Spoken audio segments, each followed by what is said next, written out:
ஒரு பெரிய குளத்துக்கு பக்கத்தில் ஒரு சின்ன தவளை இருந்தது. அதுக்கு எப்போவுமே ஒரு பயம். ரொம்ப சின்னதா இருக்கேன், ஏதாவது பெரிய மிருகங்கள் வந்தா என்ன ஆகுமோ? அங்கே தான் ஒரு புத்திசாலி நரி வந்துச்சு. டே, என்னடா நீ சோகமா இருக்க?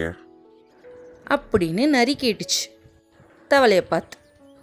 தவளை அதுக்கு சோகமாக முகத்தை வச்சுக்கிட்டு, நான் யாருமே இல்லாதவன், எனக்கு ஓட தெரியாது, பறக்க தெரியாது, எனக்கு எந்த திறமையுமே இல்லை. இதுவே ஏதாவது பெரிய மிருகம் வந்துச்சுன்னா நான் என்ன பண்ணுவேன்?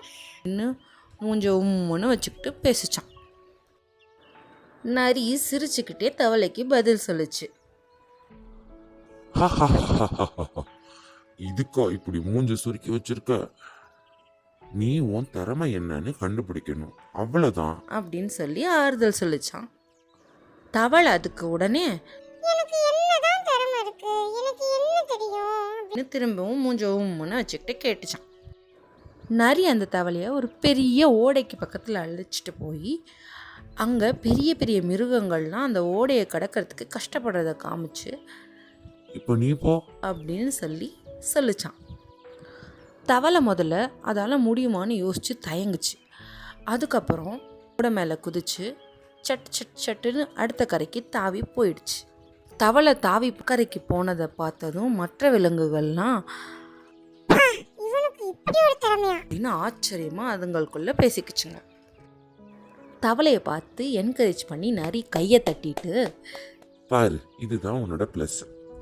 நீ வேற எதுவுமே செய்ய வேண்டாம். உன் திறமையை வளர்த்துக்கிட்டு அதை கரெக்டாக செஞ்சுட்டு இருந்தேன்னா உனக்கு தனி இடம் எப்பவுமே இருக்கும் அப்படின்னு சொல்லிச்சான். தவளைக்கு ஒரே சந்தோஷம், தலைக்கால் புரியல. நீங்க சொல்றது சரிதான் நரி, நான் வேற யாரையும் மாதிரி ஆகணும்னு நினைக்கவே கூடாது. நான் நானாகவே இருந்தாலே அதுவே போதுமானது. இந்த மாதிரி தவளை சொல்லிட்டு தாவி தாவி சந்தோஷமாக போயிடுச்சு. இந்த நரி தவளை கதை மூலியமாக நம்ம தெரிஞ்சுக்கிற விஷயம் என்னென்னா, யாரோடையும் நம்மளை ஒப்பிட்டு பார்த்து நம்மளை குறைவாக எடை போட்டுட்டு ஃபீல் பண்ணிகிட்டு இருக்கக்கூடாது.